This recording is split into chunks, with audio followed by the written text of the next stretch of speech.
బాల్యం ప్రతి ఒక్కరి జీవితంలో ఓ అందమైన వరం, ఓ మధురమైన జ్ఞాపకం. తెలిసి తెలియని వయసులో మరిచిపోలేని ఆనంద క్షణాలు ఎన్నో. ఇప్పుడంటే కలర్ టీవీలు, స్మార్ట్ టీవీలు వచ్చాయి గాని అసలు కలర్ టీవీయే కనిపించిన రోజుల్లో బ్లాక్ అండ్ వైట్ లో సాయంత్రం 4:30కు దూరదర్శన్లో ఋతురాగాలు చూసిన జ్ఞాపకం. శుక్రవారం వచ్చే చిత్రలహరి కోసం వారమంతా ఎదురు చూసిన జ్ఞాపకం.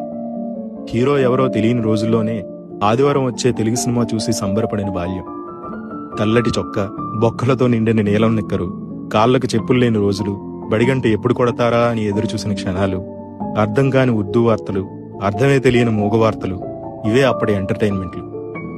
చప్పరించిన పెప్పర్మెంట్లు, చీకపడేసిన మామిడి టెంకలు, స్కూల్ ఇంటర్వెల్లో కొనుక్కుతున్న ఆశా చాక్లెట్లు, దోసిళ్లతో పట్టి తాగిన బోరింగ్ నీళ్లు, గంటకి ₹2 ఇచ్చి అద్దెకు తెచ్చుకున్న పొట్టి సైకిలు, అవే ఆనాటి మధుర జ్ఞాపకాలు. ప్రతి ఒక్కరి జీవితంలో ఎప్పటికీ మర్చిపోలేని మధురమైన క్షణాలు.